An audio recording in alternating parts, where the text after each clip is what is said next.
The evidence seems to indicate that you're watching Dolly Vision.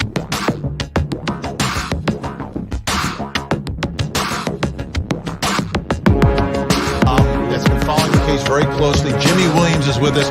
Jimmy, great to see you tonight. Thanks so much for joining us. Let me ask you, you've been in the middle of this. I'm trying to put it all together. Are you from the area? Hey everybody, it's Mike from Profiling Evil, and I'm here with Dolly Vision at CrimeCon 2024.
What is up, YouTube? Good afternoon. Good afternoon. Okay.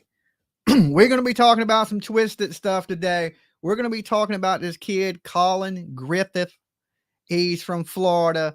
And it's pretty much a crazy story. Just a crazy story today. I wanted to come hang out with you a little bit this afternoon and talk a little bit of true crime. But you guys know the routine. Leave your DNA on that like button, okay, just in case you go missing or just in case somebody stabs you in the neck, okay? One of Dolly's biggest fears. I always joke about a crazy woman stabbing me in the neck. Well, this story has something to do with somebody getting stabbed in the neck that we're going to be talking about here today. And if you're brand new, make sure you sub up, ring that bell for notifications so you know when my ugly ass face goes live. Okay, so this story is coming out of Florida, And it's about a young man, okay? And about a year and a half ago, this same young man, this kid Colin that you see in my thumbnail, he actually shot his dad. And he calls the police and tells the police, hey, I shot my dad. He pulled a knife on me. So I pulled out a gun and I shot him in self-defense. Okay. So this kid pretty much gets off on actually killing his father. Now, it don't go into detail if the father really pulled a knife on him, but I don't think the father really did. I think he just basically shot and killed his father and told the police that he did it in self-defense. And he was just a kid at the time, like 15 years old. So now he's 17, okay? 17 years old. He's living with his mother, off and on, hanging out with his grandmother. And he's arguing and fighting constantly with his mother. All right. Now, like I said, he had got off of the murder of his father, but now he's living with his mother. They're arguing. She takes his video games. Listen, one thing you never do with these crazy ass kids out here is take their video games, because that's just enough to make them snap. Okay. So this boy is arguing with his mama. He calls the police, right? Listen to this. He calls the police and said, hey, I've been arguing with my mother all day. She fell on a knife and it stabbed her in the neck. Okay. In the neck, right? Like, I don't know, like, how you fall on a knife and get yourself in the neck. But listen, this boy stabbed his mother so bad in the neck, right, that it came out the back of her neck. All right. So he's done basic. Listen, this trigger warning. He kills his mother after getting away with killing his father, right? Shoots his father, pretty much murders him, and then basically takes a knife and sticks it through his mother's neck, right? Just a year and a half, 8 months later. Okay, so it hadn't been long. And the kid had been having some mental health issues. He had told people that he would hurt his mother, and they had locked him up in a mental facility for a little while. He was even taken into custody of DCSC, right? Or child social services, right? But, you know, he kept ending back up with his mother, and they just kept fighting until, of course, his mother is dead. Now, at this point, they want to charge him as an adult because he's 17 years old, but he does have some mental health issues, right? And they're reopening the case in his father now because, you know, at first they thought maybe it was self-defense, but now that he's done stabbed his mother through the neck, they're figuring, hey, he just killed his father. So Grady Judd, Polk County, right? This fell under his jurisdiction, and he gave a press conference on it. So we're going to listen to a little bit of that press conference from Grady Judd. Right now, a lot of people, you know, they're like, yo, this is the toughest sheriff in the damn country. He don't play.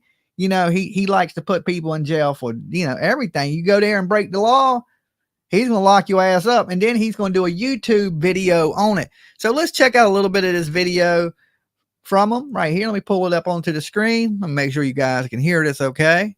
Let me know if y'all can hear it okay. Of a 39-year-old mother by her 17-year-old Give me a thumbs up. And it's not just a singular murder, but as we got into the investigation, we found that about a year and a half, maybe a year and 8 months, 9 months earlier, he murdered his father. Hey, South Africa. Happy birthday, so Angela. Let me tell you Angela. about this. It all started on September the 8th, which was this last Sunday, when we got a 911 call from Colin Griffith, who's 17 years of age. And here's what he said. He said he and his mother. He kind of looks like an older version of Sebastian Rogers a little bit. You know, when I said Sebastian looked like a typical teenage kid, you know, the glasses, the haircut. I mean, he has basically the same thing. You know what I'm saying? So, but this kid is crazy. You know, he don't have, what is it? Autism. He's just a nutcase that has now officially murdered his father and his mother. Now, if they let this boy go and he ends up with his grandmother's done said she's scared to be around him. Okay, that he's that dangerous that she don't want to be around this boy. So who else does he have left? He's done killed his mother and dad. He's on his way to prison for the rest of his life. They had a very long fight, and she fell on a knife in the neck, killed herself in the neck, through her neck, and she's bleeding from the neck. He didn't say she killed herself; said he's bleeding from the neck. So our 911 operators appropriately were giving them instructions on how to do life-saving techniques. When the deputies arrived, show your daughter how much you love her with this beautiful gift. Commercial. Hold on. Says, he met the deputies outside, and he was calm, cool, collected, not upset, and he had blood on him. What we found inside was this knife. This knife is 12 inches long, and of the 12 inches, 8 inches of that is the blade. So he's saying that his mother fell on this knife. And now that is a big ass butcher knife. Like, in the middle of an argument, she's like, why would she have a butcher knife? She wasn't cooking. They were sitting around arguing, and then she just instantly falls on a big 8-inch knife. Okay. And they say it literally came out the back of her neck. We started our investigation at that point. The next morning at the medical examiner's You have that same knife set? and the autopsy. Don't fall on it. The examiner Dangerous. said it is not reasonable or plausible that she died the way that he said she did. Just didn't happen. There were witnesses outside the mobile home that actually saw Colin drag his mother into the house by the hair on her head. Colin is about 6 foot and 160 pounds. So an investigation started. I bet it did. This residence was at 77 Hewlett Drive, which is Auburndale, and it's called the Hamptons. It's a 55 and over community. And where it occurred Senior was community. at Colin's grandmother's house. Colin's grandmother at the time was not there. She has another home in the Keys, and that's where she was. That's because the grandmother is actually scared of the boy. But apparently he likes his grandmother because, he ran over to her house. But, I don't know. After somebody brutally kills their father, it got to be a little scary for the mother too, especially when you're fighting with him. And, he's done killed his dad. And she had to think, man, I'm next. And guys, if you're just tuning in, make sure you hit the like on this video for me. It's been a while since I've been here live during the day, but it's good to be back. I told you guys I would be here a little while with you today. So here I am. But let me go through some details, because as we start to peel back the layer of this onion, we find out that this is not just a singular event with Colin stabbing his mother in the neck and ultimately killing her. Here's what we found, and follow me as I read a timeline to you. On February 14th, 2023, on Valentine's Day, in Lincoln County, Lincoln County, Oklahoma. There's a Lincoln County, Nebraska too. In Lincoln County, Oklahoma, Colin said that his dad pulled a knife on him, and he shot and killed his dad. Question is, why did he just happen to have a gun at that age? Like, what kid is sitting around with a firearm at that age to kill their dad? That's right. His father was named Charles.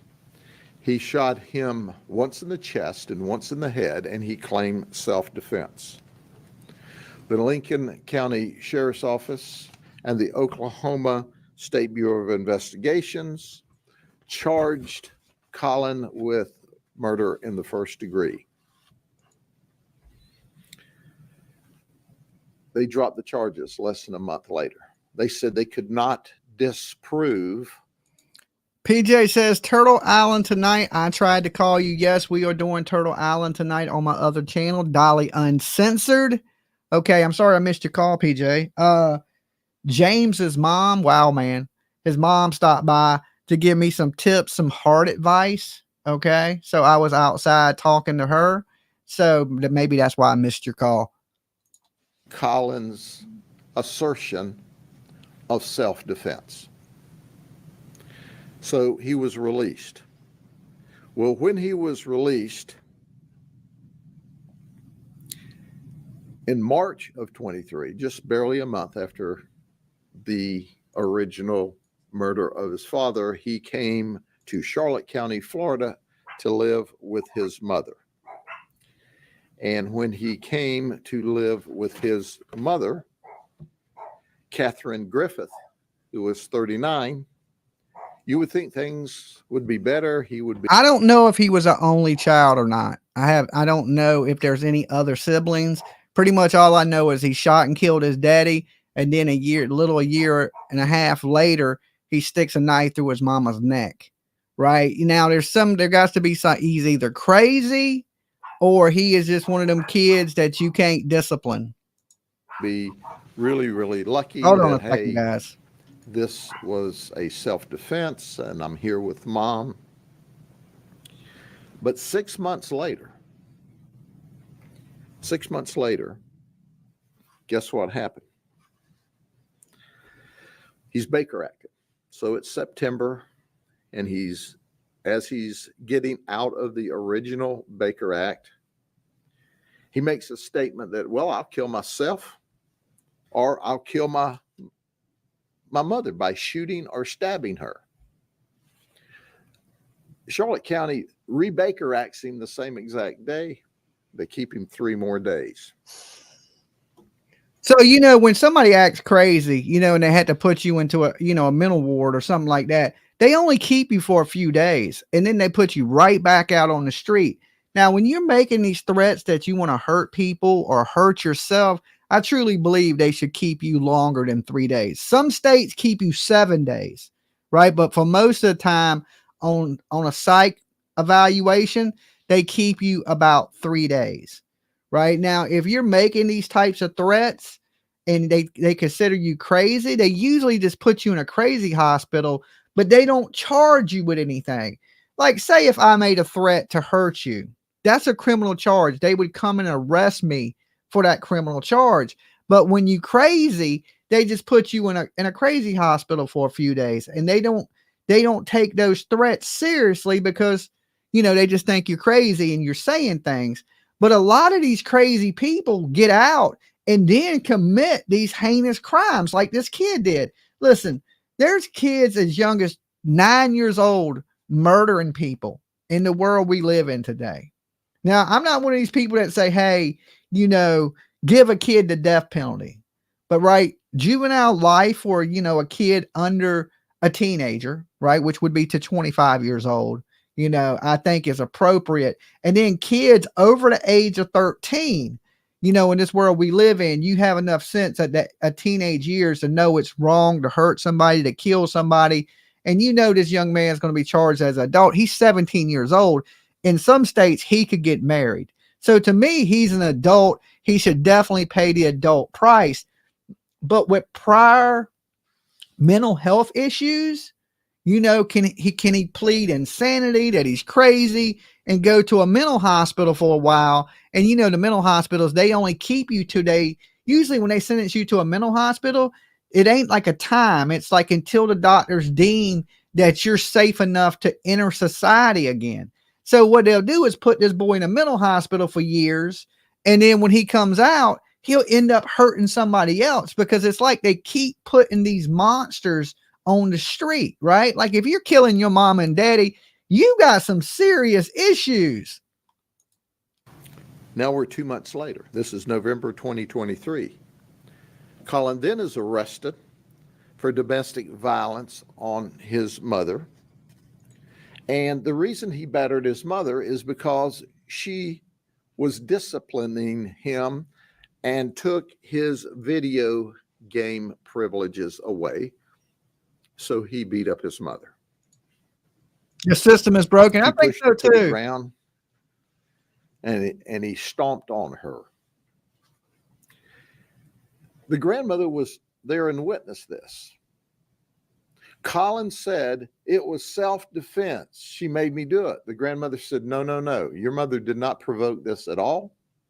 You simply were being disciplined and made to give up your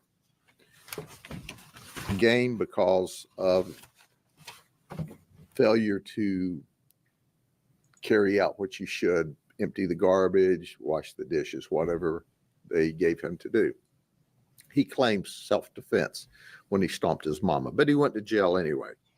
Yeah, I don't blame the grandmother at all. I wouldn't get near the kid. I wouldn't write the kid. I think, you know, he needs some help, right? And I'm talking about the kind you get behind bars.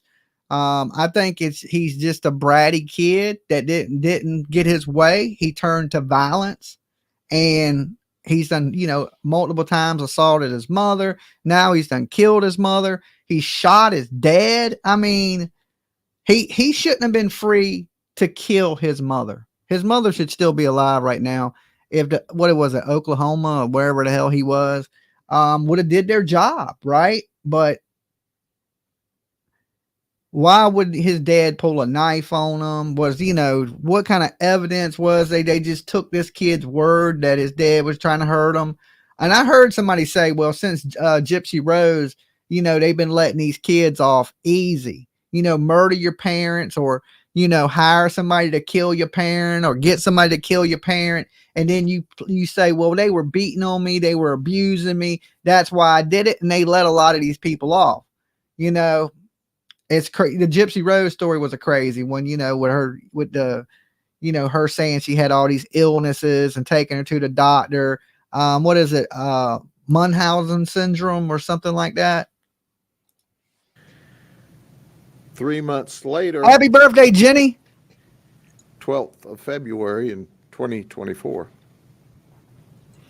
he has an argument with his mother, and he runs away from Charlotte County and comes back to Auburndale to his grandmother's house. Now, his grandmother's not there. And we got involved in this on the 12th of February. And the mother said, and the grandmother said, hey, we don't feel safe with him around. So our deputies who found him up here as a missing persons reported in Charlotte County turned him over to DCF. 2 days later, on the 14th of February, the anniversary of him killing his dad a year ago, he's reunited with his mother by DCF. 1 year after shooting his dad in the head and the chest, he's back with his mom. Okay. And, you know, he claimed that was an accident, that he was defending himself from his dad. You know, like, had his dad ever stabbed him before? What made him think his dad was going to stab him?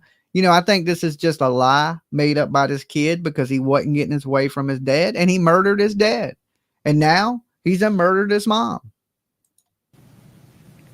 Colin made the statement that I don't want to go home. I'll use any force necessary to avoid it, to include killing my mother. So that's the second time he threatened to kill his mother. 2 weeks later, so they didn't make him go home on the 14th, but about 2 weeks later, in March 2024, they reunite Colin with his mother again. Everybody's calmed down.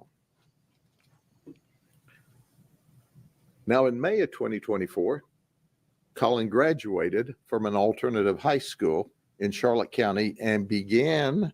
Right there, that tells me, you know, he was pretty bad. He was uncontrollable in school. Usually when you are sent to an alternative school, like in high school, it's because you won't listen to the teachers. You're disruptive. They can't control you. You're getting in fights. You're breaking the law in school, selling drugs. They just don't send you to an alternative school. Like, they don't go, okay, well, you're going to alternative school, you're going to a regular school. You have to do something to get sent to that alternative school. So he wasn't listening to his teachers. He wasn't listening. This boy didn't want no type of authority. He wanted to do whatever the hell he wanted to do when he wanted to do it. And to me, it sounds like he's a psychopath and he's just a cold-blooded killer. The mental health issues, maybe he don't have mental health issues. Maybe he's just a bratty kid, all right, that didn't get his way and he lashed out. Attending community college.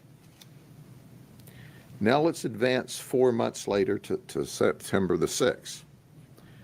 Colin has an argument about home chores, and he flees from his mother's house again and comes up to his grandmother's house. Grandmother's not there. She's in the Keys. Hey, two buddies, it is game time. Out of these two thumbnails, one of them scored 40% more clicks than. So then mom lets the event calm down, and Psychopath, she tells yeah. her son, hey, you need to come home. And she asks him to come home and face his responsibility. Colin says, I'm not coming back home. That was September the 7th. So now we're to the fateful day on September 8th. Mom drives up here to Auburndale. You're not writing a noggin. County. She arrives at 4 o'clock. At about 4:30, she should have just left that kid there, right? Been to hell with this little asshole, right? That don't want to listen to nobody, do what he's told. And there's no father figure at this point because he's done killed the father. So there's nobody really to discipline this kid. And he's 160 pounds. I'm sure he's a lot bigger than his mother. And he sticks a damn knife to her neck. And they say the knife came out the back of her neck. And this is an 8-inch knife. So that means he had to stick that knife all the way in her neck to make it come out the back of her neck. And of course, that was enough to take her life. Witnesses and neighbors see Colin and mom arguing outside. And Colin grabs his mother by the hair and drags her into the house. What does that mean? Dolly, did you screw around like JLR? What the hell are you talking about? Did I screw around like, I don't know what you're talking about. What is JLR? I watch JLR every now and then. I thought he was chasing a convict, so I don't know what's going on, what you're talking about there. Okay. You have to, I don't know what you're trying to ask me. You know what I'm saying?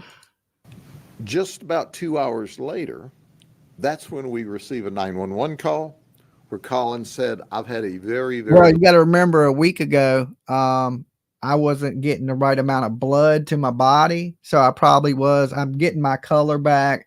I'm starting to feel a little bit better, And I mean, I still got a long journey to go. I still got to get through this heart rehab stuff that I got to do. But as far as how I've been feeling, my energy has came back a lot. I've been eating better, taking better care of myself. So thank you. I've been trying. Long fight with mom, and she fell on a knife and she's bleeding from the neck. Troll. Okay. Our investigation clearly and unequivocally shows that circumstance did not occur like that. In fact, he used similar language to when he made the 911 call, 18 or 20 months earlier, when he shot and killed his father. If somebody's in here trolling, one of my mods, just block them or time them out. I thought they were asking a serious question. I was like, what are you talking about? I have it on subscribers, but it's only like 5 minutes. So it ain't hard for the trolls to get into the room. But lately people haven't been trolling. So, we've been staying away from the drama. We pretty much stick straight to true crime. So usually the trolls, they like them drama channels. They like where people are fighting and going back and forth, and they usually hang out. And, maybe we had a drifter today. Dolly, you got a troll? Oh, damn, it's been a while. Okay, we ain't had people trolling in a while. But, go ahead and nip it in the bud. Get rid of that troll. And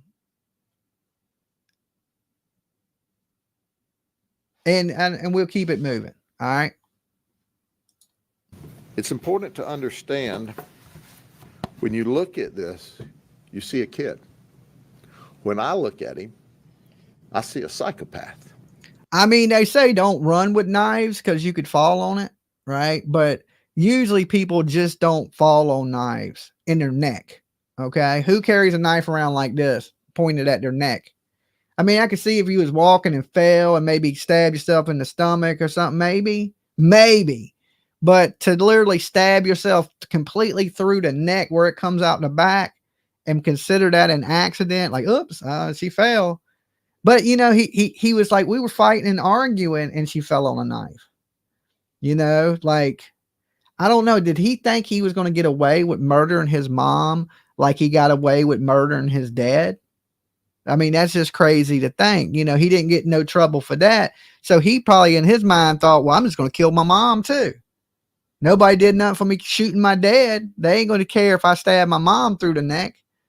But you were wrong there. You'll never see the light of day again, most likely. Unless they, you know, say he's insane or he was crazy at the time of the crime and they put him in a mental hospital for a few years and let him out. Now, that does happen. I had a friend that got murdered on Christmas, really close friend of mine. And I was supposed to be there the day he got murdered. It was during a UFC fight and it was on Christmas and it was like Christmas Eve. And they had a UFC event, which is rare. They usually don't have a UFC event on Christmas Eve. And I always used to go watch the fights with my friend. And he called me up that night and said, hey, are you coming over to watch the fight? And I said, nah, it's Christmas Eve. You know, Tiff, my daughter, was a small child at the time. And I said, you know, I got to play Santa Claus. You know, I got to, you know, put her toys together, do those types of things. You know, I can't make it tonight. And he would say, well, be safe, bro. You know. And he said something weird. He's like, I love you, bro. Merry Christmas. And I was thinking, okay, you know, I didn't think nothing of it. Well, his neighbor, okay, apparently had some mental health issues. And they were sitting around drinking, watching the fights in the house. And the neighbor from across the street walks over and knocks on his door. He answers the door, okay? And the neighbor says, hey, man, is my daughter inside your house? So my buddy tells him, says, hey, man, I don't know your daughter. She's not in my house. And he says, well, if she ain't in there, do you care if I come in and look? And he said, you ain't coming in my house, right? Like a normal person would be like, bro, I don't know you. I don't know your daughter. You ain't coming in my house. And the dude goes, okay, that's cool. He's like, man, can I have a beer? And my buddy was like, yeah. He told his brother, which, you know, was down the hallway, but because when you open his front door, it's like a hallway that leads to his kitchen and you can see the refrigerator from the front door.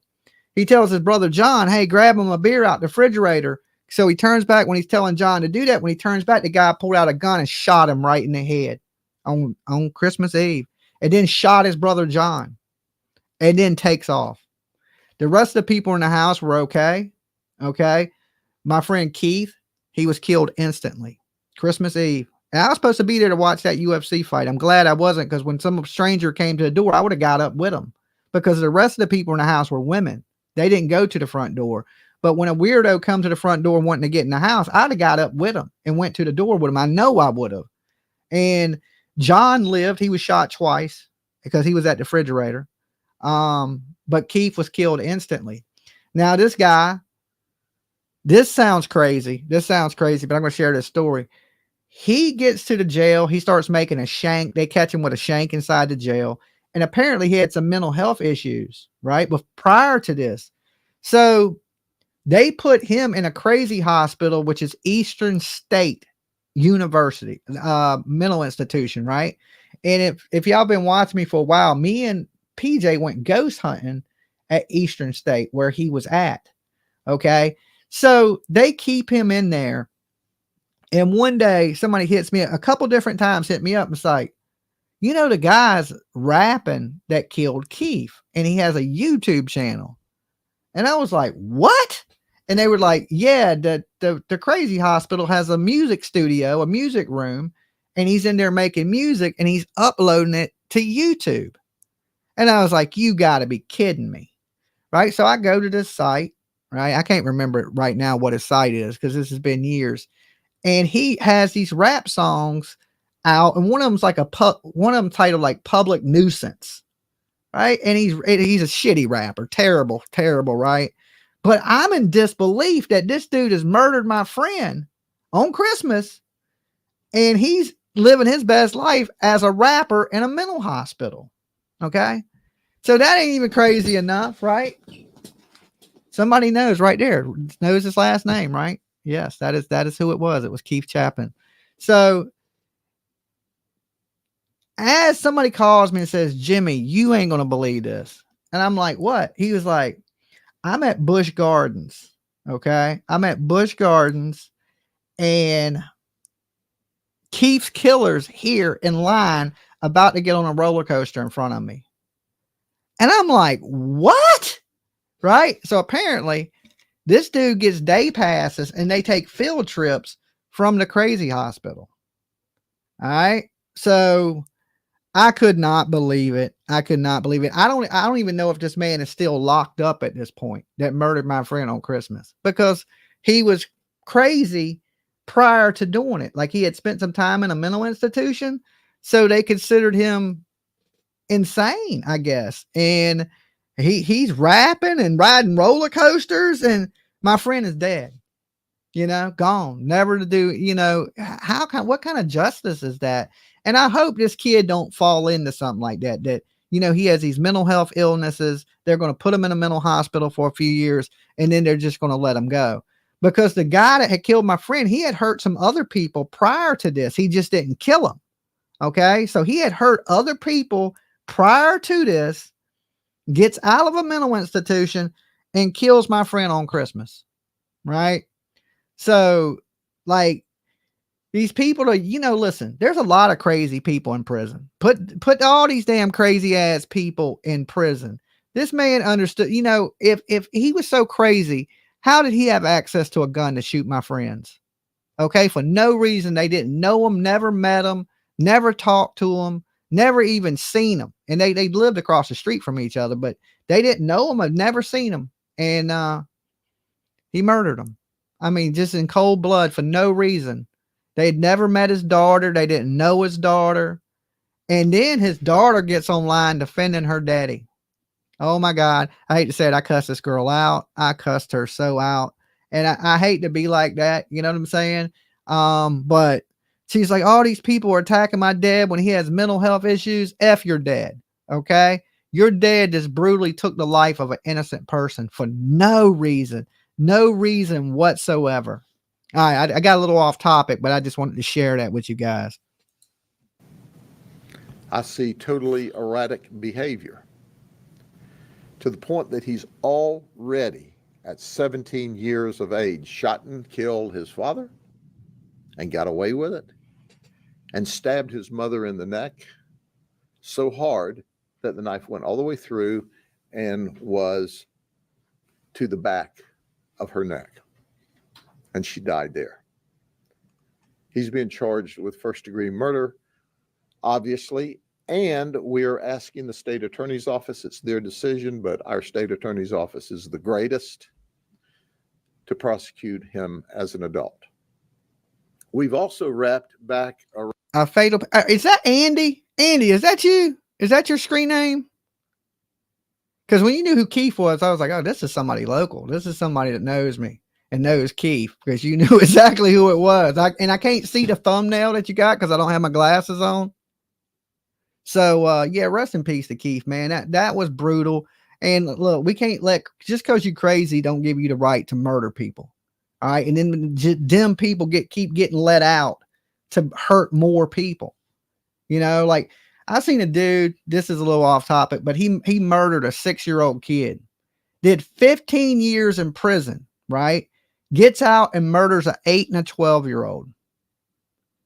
The thing is this man murdered a 6-year-old kid. Why was he ever released from prison? Right? He abducted this kid from school and murdered him behind the school. 6 years old. And then he was put in prison for 15 years, paroled out, and he murdered an 8-year-old and a 12-year-old. So if you keep, yeah, oh, it is. Okay. All right. What's up, bud? Good to see you, man. You keep letting these monsters out of prison, people that are hurting people, you're going to keep, some people you can rehabilitate,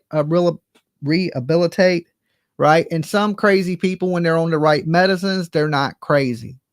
All right. I got some crazy people in my family that think they're damn Jesus, angels, weird, crazy stuff that you can't even explain, should probably be in a mental institution.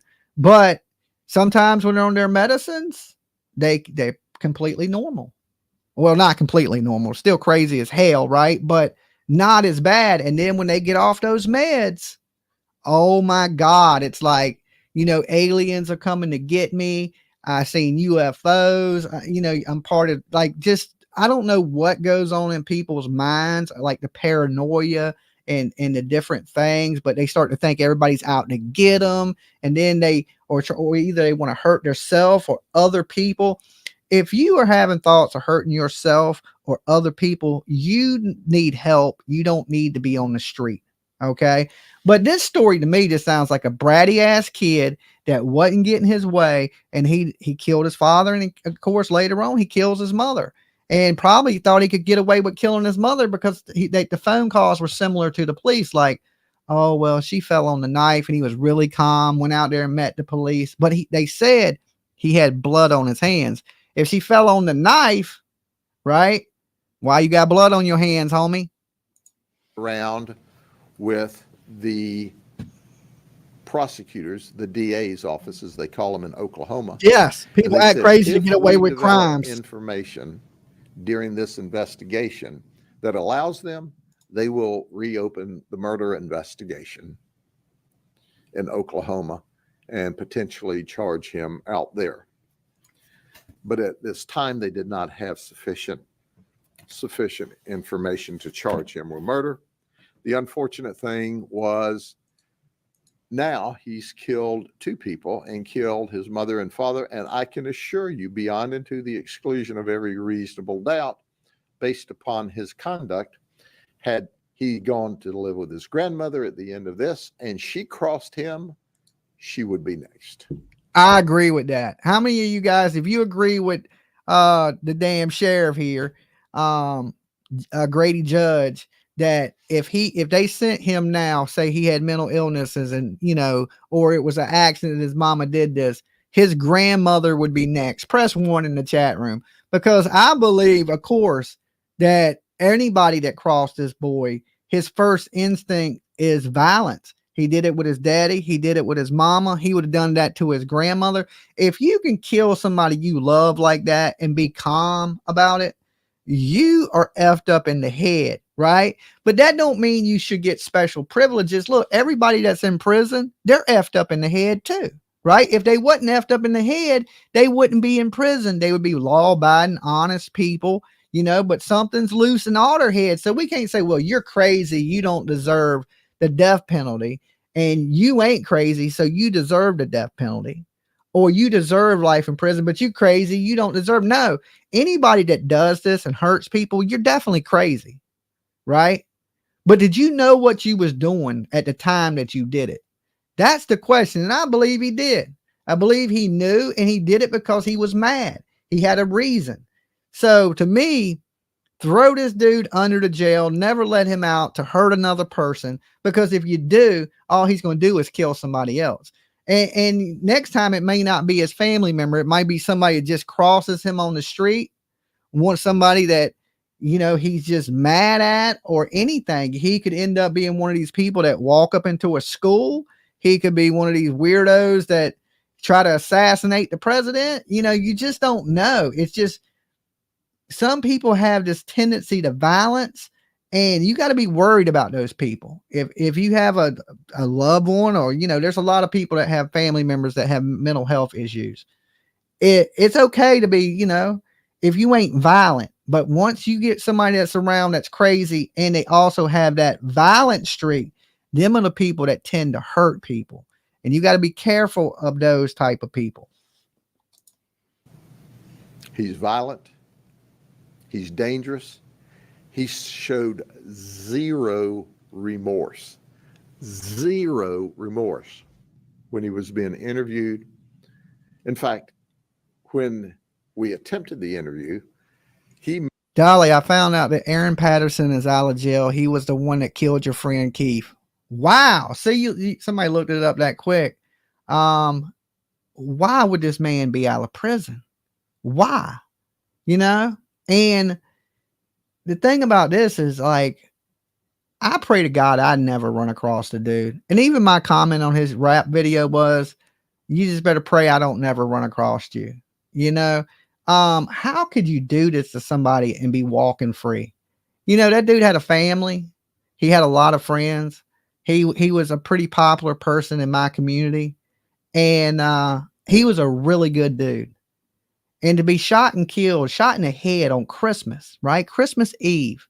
And the man that did it is walking the street again, right? That's what I'm talking about. There's no justice in this world, right? There is no justice.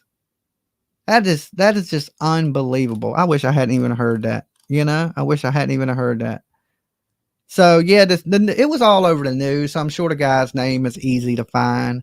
And wow, that's just horrible to hear. You know, I knew he was in a mental institute, like Eastern State Psych Ward, but I didn't know he had been released. So that's the first I've heard that. Wow. Met the original deputy in the front yard.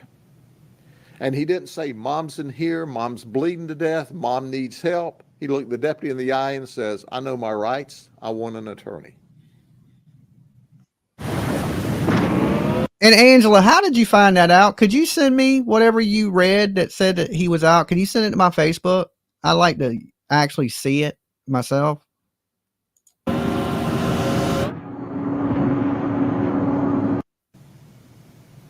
Zero emotion about hurry up, help Mom. She's bleeding. She's got a problem. Well, listen, would you want a person out of prison that walked up and shot an innocent person in the head, shot two people, right? For no reason on Christmas? Would you want that person walking the street? I feel like my communities just ain't safe. You know, in Virginia has done away with the death penalty. We don't execute people anymore. What the hell? You just made it a safe, like, I believe my life is valuable. I believe my friend Keith's life was valuable. And I'm an eye for an eye kind of person, you know? And I believe if you take a life, you don't deserve to be here with us. It's just truly what I believe. I know some people disagree with that. They're like, we shouldn't execute people. We shouldn't play God and things like that. But we need to get rid of monsters, right? There's kid, you know, this dude could hurt a kid. He could hurt somebody else's family just because he's okay right now, you know, mentally, maybe he's okay and they let him out. Okay, well, you ain't crazy no more. Let's let you back out in society. But who's to say he won't do it again, right? Who's to say he won't hurt even a bigger family or hurt more people, you know? Just wow. You know, wow. That's what I'm saying. When they deem you crazy, they don't like to keep you. They'll keep you for a little bit of time in a crazy hospital, and then they just like a revolving door. He is a dangerous human being. And we have him securely locked up, and we are working with the state attorney's office. We're putting the rest of the investigation together. Hold on. I want to see this. There's a video with it. PJ just sent it to me. Victim's family anger after killer gets unsupervised leave. Oh my God. Okay, so he gets unsupervised. This is the guy that killed my friend. All right. It's been years since I seen his face, but as soon as I seen it, I knew exactly who it was. What the hell? What the hell? Hold on, let me cut this commercial down. I want to see this. I got to hear this. This makes me mad. This makes me so mad. Well, new on 3 at 11, convicted of murder and declared insane Now he's being let out of his state-run facility unsupervised. Aaron Patterson was found insane for murdering his Virginia Beach neighbor 4.5 years ago. Well, now he is getting out once a week, and that does not sit right with the victim's family. What? Reed Andrews has this story you'll only see on 3. Being deemed insane is what got Aaron Patterson out of jail for murdering his neighbor, Keith Chapin. There's Keith, right? I was supposed to be there that night, right? I talked to Keith right before this happened, right before it happened, right? So that's John. That's his brother. The one on the right is John. He was the one that shot at the refrigerator, and Keith right there. And let me tell you, he was a big guy. Keith is a big guy. He fought MMA. Right? He was the singer of a band called Download. All right. But he was the nicest guy, one of the nicest people you could ever meet. Right. And his band was really big here, right, in our local area. And in that time, you know, I used to do music, and my band was just coming up. And, you know, he was already playing these sold out shows. He's playing with all the national bands. And he kind of was like, hey, you want to hit the road with us? Do you want to come play some shows with us? And he kind of put my band on. So this is one of the dudes that really helped me in the music world when I first started coming up in music, right? So he was just like, yo, you know, we played some huge shows together. I'm talking about in front of thousands of people. Okay. We played shows with Papa Roach together, Hinder, Buck Cherry. I mean, just you name some of the biggest bands in the country. Me and Keith were playing shows with them, you know, opening bands. We were the opening acts. And it was so sad to see this. We hung out all for like, because he was such a big fight fan. And for anybody that knows me, you know, I always watch the fights. So that was one of our things that made us friends. We had the fights to talk about. We had music to talk about. So we were just buddies. And I cannot believe this dude is getting out of jail, right? Like he's getting weekend passes. That is insane. Once a week, unsupervised, unbelievable that you can shoot somebody that you never met. Like Keith didn't know him, didn't have no problem with him. They never argued with him. Nothing. Sentenced to stay at Eastern State Hospital. Now the restrictions are easing on Patterson. He's set to get out and do whatever he wants, unsupervised, once a week. Where anything could happen, and as before, any trigger could offset. Keith's uncle. Billy Middlestad was Keith Chapin's uncle. Chapin was home Christmas night 2009 at his Ocean Lakes home. Patterson lived next door and went over to Chapin's house for a beer. Chapin obliged, but wouldn't let Patterson into his home. This angered Patterson. That's wrong. He didn't go there for a beer. Okay. Because I even was sitting with John when he was in the hospital shot. I went and seen John when he was in the hospital. Okay. And that was hard because, you know, he lost his brother and he was just waking up from surgery. And, you know, I go up into his room and, you know, of course he's crying. He's just lost his brother. And what happened was the dude knocked on the door, asked him it was his daughter there. Okay. And Keith told him, no, your daughter ain't here. I don't know your daughter. And he wanted to come inside the house. And Keith told him, no, you ain't coming to my house. I don't know you. Then he asked for a beer. He didn't go over to the house for a beer. Okay. He went to the house and knocked on the door and thought his daughter was inside their home. Right. And Keith didn't know his daughter, didn't know him. So it wasn't like they were friendly. They knew each other. Keith had no clue to who this man was. And he was just a nice guy. When the guy asked him for a beer, he said, yeah, I'll give you a beer. So that is just horrible to hear. Patterson. So he shot Chapin multiple times, then turned the gun on. Matter of fact, that picture they just showed on the left. Let me see. I played that show with him. And it was the Lunatic Luau 11, the Shocker. I remember the show. We opened up for All That Remains. Once a week. Where anything could happen. And as before, any trigger could offset this person. Billy Middlestad was Keith Chapin's uncle. Chapin was home Christmas night 2009 at his Ocean Lakes home. Patterson lived next door and went over to Chapin's house for a beer. Chapin obliged, but wouldn't let Patterson into his home. This angered Patterson, so he... That one right here, this bottom left picture, that was taken at the Lunatic Luau 11 FM 99 show, right? We played right before him at this show, and then All That Remains, which is a really big band, they played. And then on that same show, Tesla played. I remember Tesla.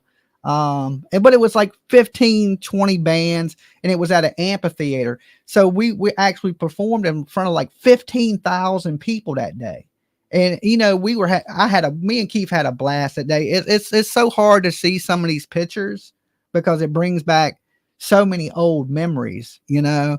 And whatever the family's doing, you know, keep fighting to keep this man in. He should be in prison, not no mental institution. And like I said, I had heard he had hurt other people before this, but didn't kill them. Shot Chapin multiple times, then turned the gun on Chapin's brother, Jonathan, who fortunately was able to survive. There's a lot of unsettled questions here, and I think more has to be taken into consideration than just what this individual wants. Patterson is currently in Williamsburg at Eastern State Hospital. He'll soon be out for 12 hours unsupervised 4 times a month. The court ruled he was insane when he shot Chapin and that he couldn't tell the difference between right and wrong. Maybe out, but he must be supervised. I cannot understand how anyone could allow this person that's taken another life and injured my other nephew is allowed to go unsupervised for any amount of time. Now, Patterson no longer has a house on Blairmore Arch where the murder happened. Neighbors News Channel 3 talked to today say that for the most part, they aren't concerned about him coming back.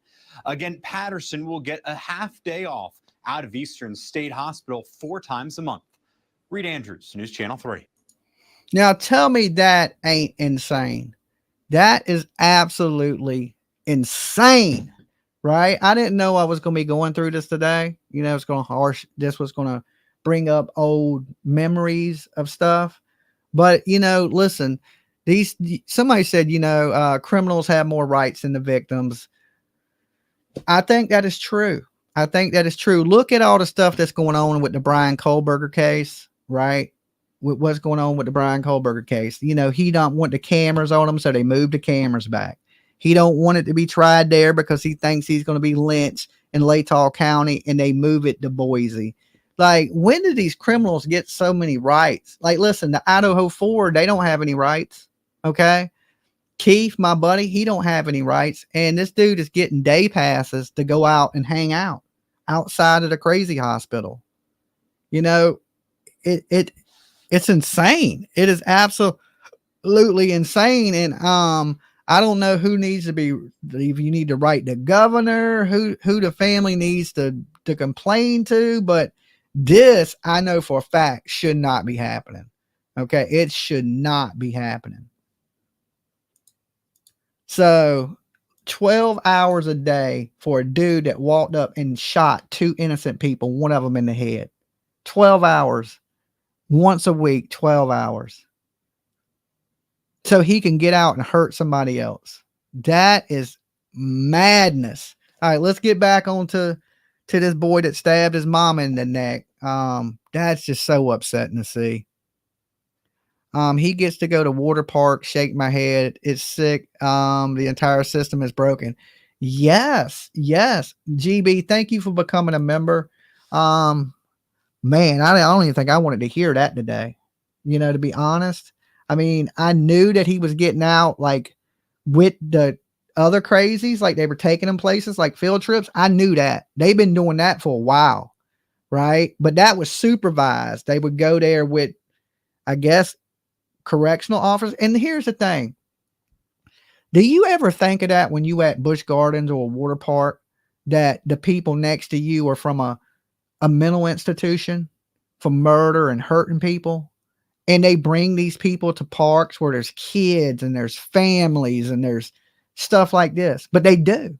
right? I couldn't believe it. When my buddy called me years ago and said, yo, man, I'm standing in line behind a dude that killed Keith on a roller coaster. I said, you gotta be shitting me. And he's like, I ain't lying to you, bro. And I was like, there's just no way. But there is, you know, and like I said, when they put you in these mental hospitals, when they say that you're insane, they only keep you right. Now, here's the thing. He can get out, not just get out for 12 hours, but they can let him go. And there's no set time on his crime. Like, he wasn't given 25 years. He wasn't given 30 years. He was just sent to a mental institution. Okay. Just sent. It could be indefinite, or it could be 3 years. It could be 4 years till they deem he is fit to join society. And that's why they're giving him these passes 12 hours at a time, because then it'll be a day at a time. Then it'll be a week at a time. And then it'll be let them out. Okay. Because they don't want to house these crazy people forever, when they should. He should be in a prison underneath that bitch, but yet he's getting 12-hour day passes unsupervised to where he could hurt another family here in our community. Right. Because that's where his family's at. They're here. And even though he moved from that neighborhood, all he did was move to another neighborhood. So they don't know who he is. They don't know the family, right? They don't know to protect themselves when this dude's around. And he has that ability to hurt somebody else.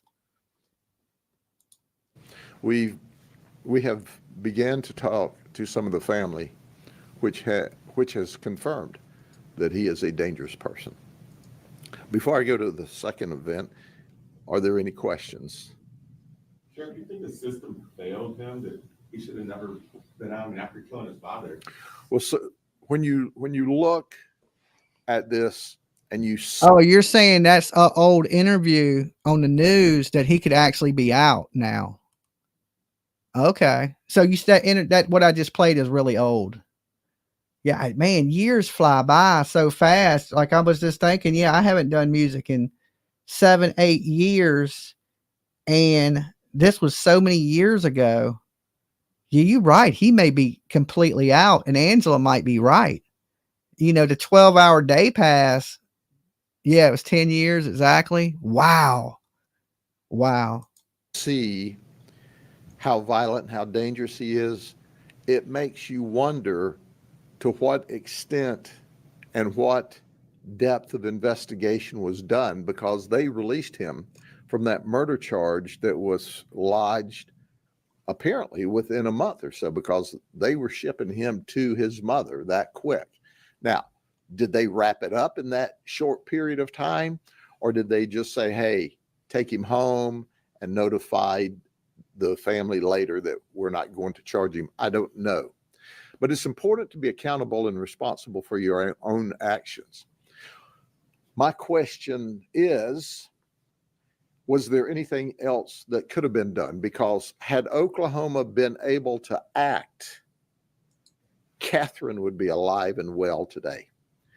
But because she took him and tried to do like a mother should do and take care of him, she's now dead. Everybody that's special, should be special to him in his life, is dead when they crossed him. Is there any history of abuse? We're looking through that now to see what his family history there may be. Sheriff, I noticed he has a charge of violation of no contact order. We're working through the back pages now. Obviously, he's been involved with DCF in Oklahoma, if for no other reason, from the murder. He was involved with DCF here.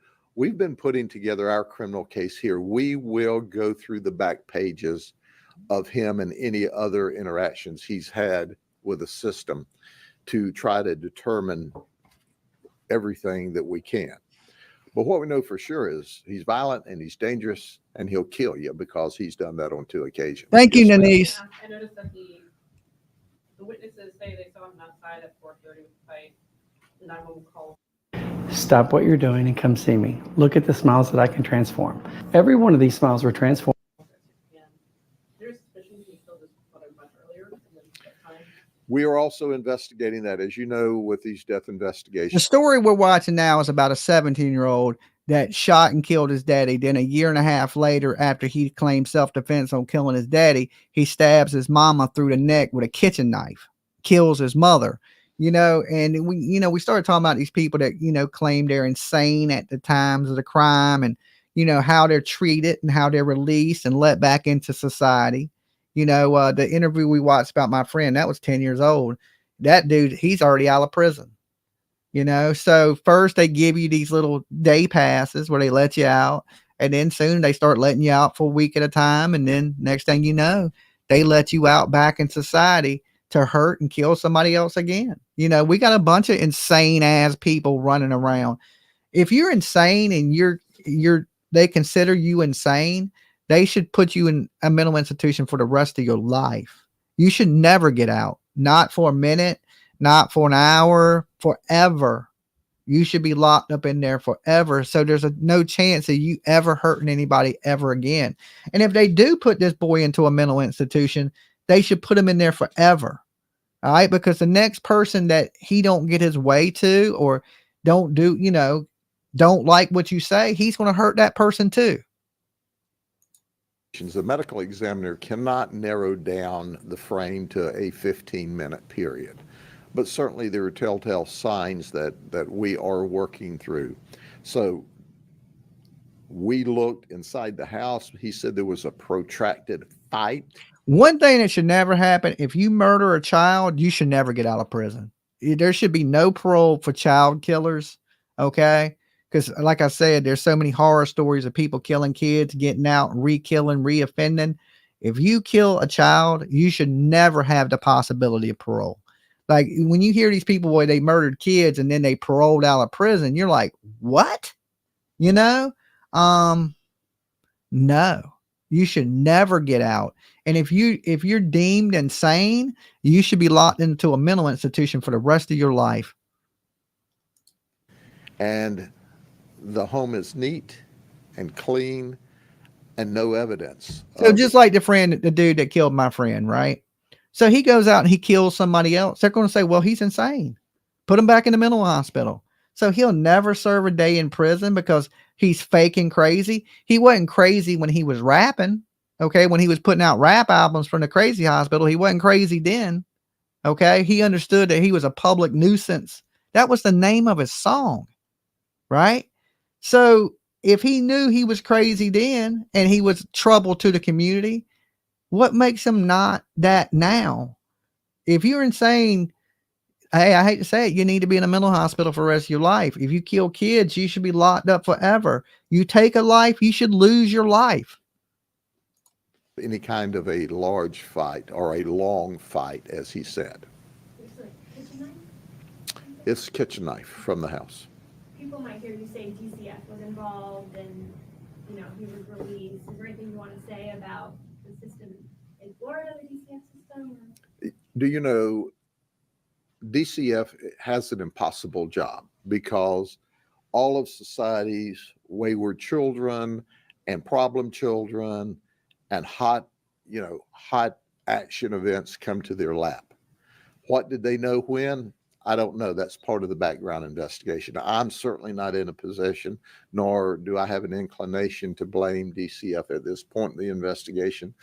He was being intensely watched by the Charlotte County Sheriff's Office as a part of one of their programs down there. They had often contact with him and did a remarkable job keeping up with him.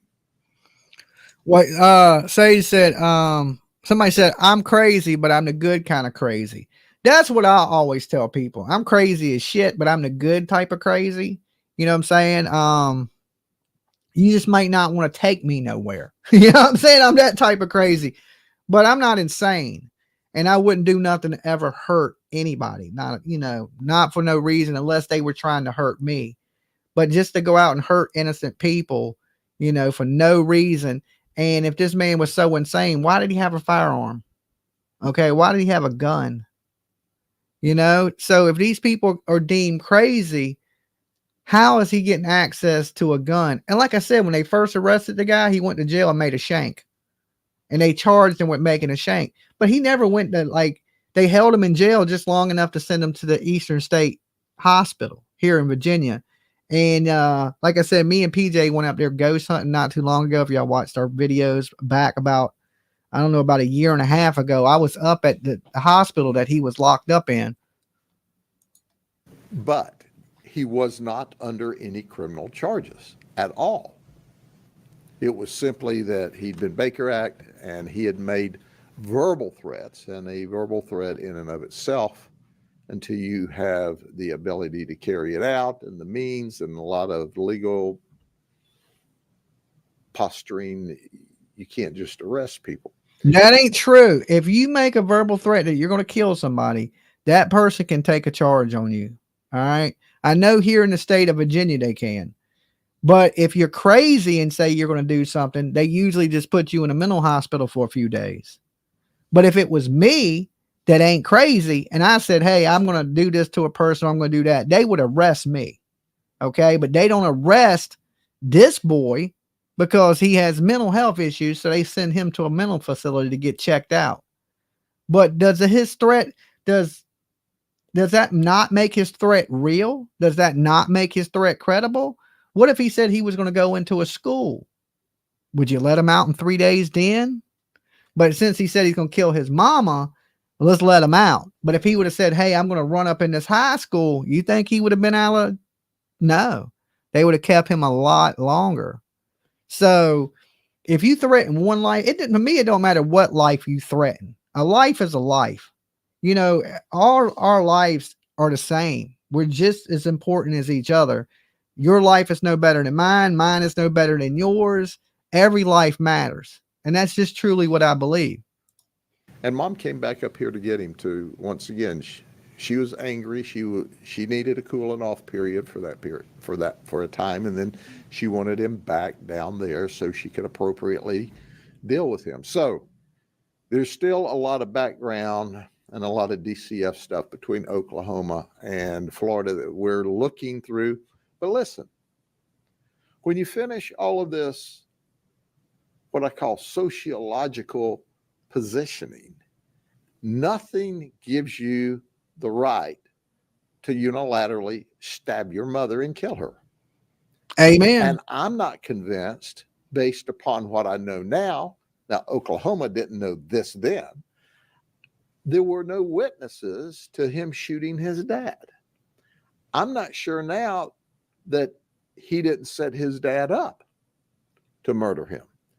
Hi, I'm JT, and I made Results I agree with search that. engine for conservatives. Let me just tell you what it does. First of all, okay, God, what's with all these commercials? We don't know that. It's under investigation. And certainly my prayer is if somebody knows something that can help prosecute him in Oklahoma that was missed for whatever reason, they come forward. Well, they can't charge him again in Oklahoma. You know, I know they're looking into the case, but if he's been charged with it and like say he was let go, that'd be double jeopardy. Okay, so they won't be able to charge him with the father if they already let him off on that charge. That's double jeopardy. Now, unless they dropped the charge, so he never went to court. That's right, he never went to court for his father. The charges were dropped. So maybe they can bring the charges back up on him because he never went to court, so that wouldn't make it double jeopardy. So he didn't get off in court. The charges were dropped.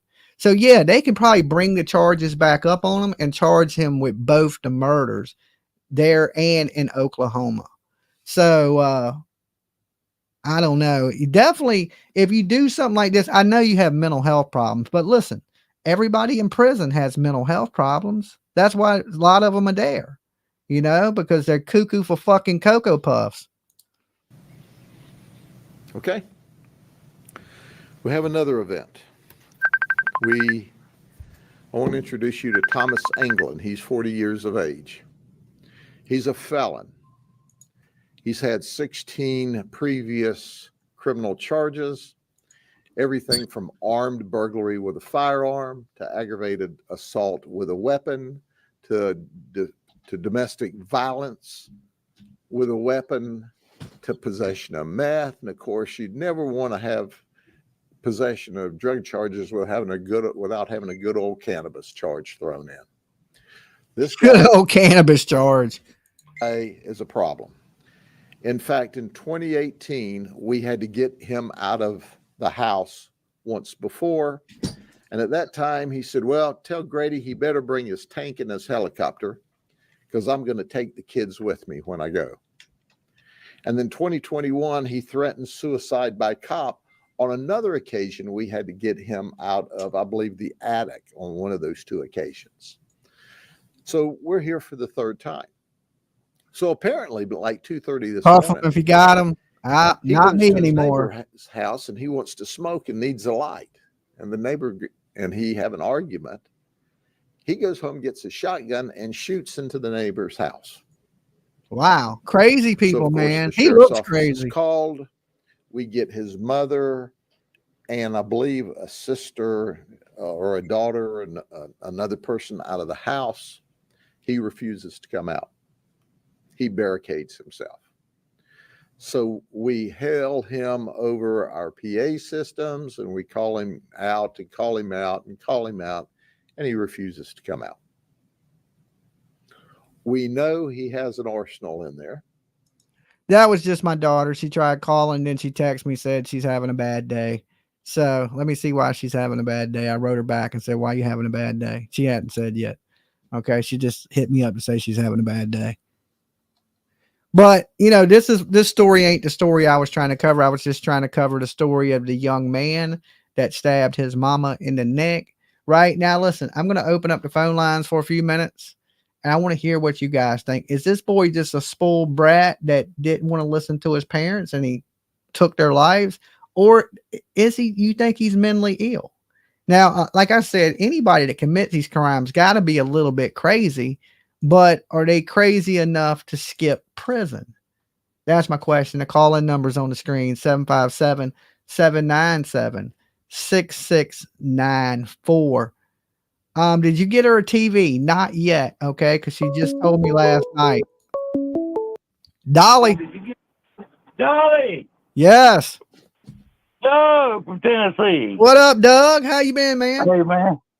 This world's going to hell, brother.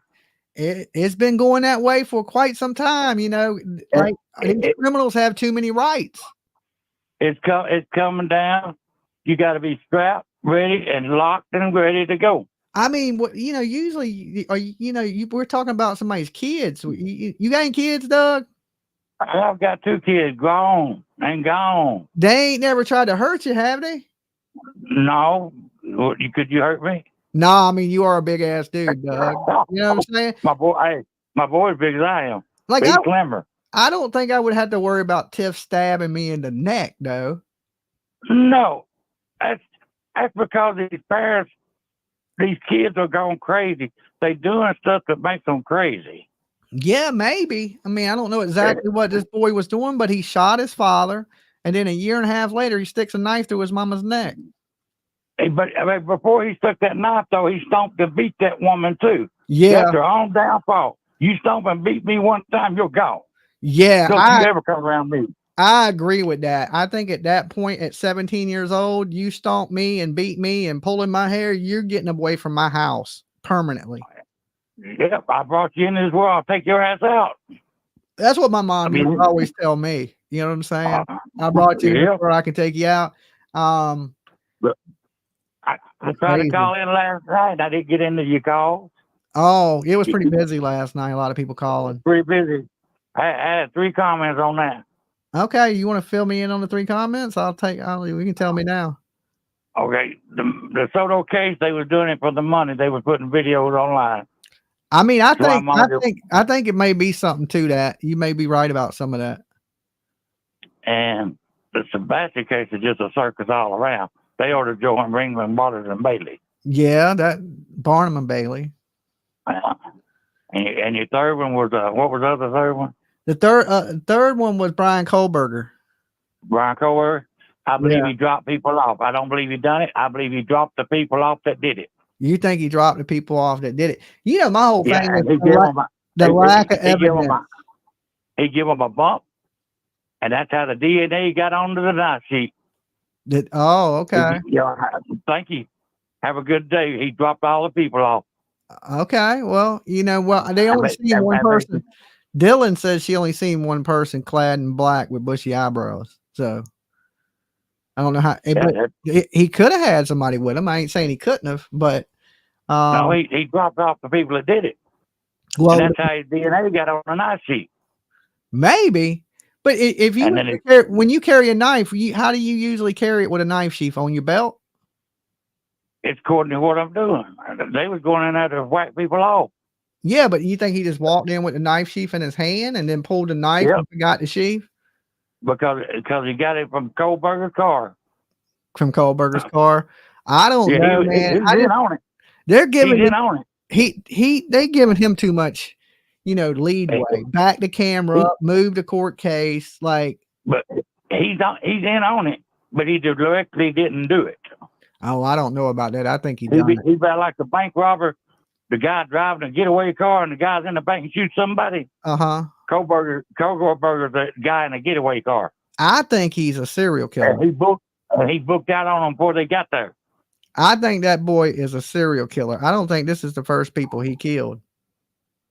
It's hard to believe. It's hard to believe he started off so brutal. Usually people escalate, their crimes escalate. Like he started hurting animals, then maybe he hurt somebody, and then he went in, he was preparing himself for that mass murder that he committed. Maybe it's hard to say, but it's people, I'm telling you.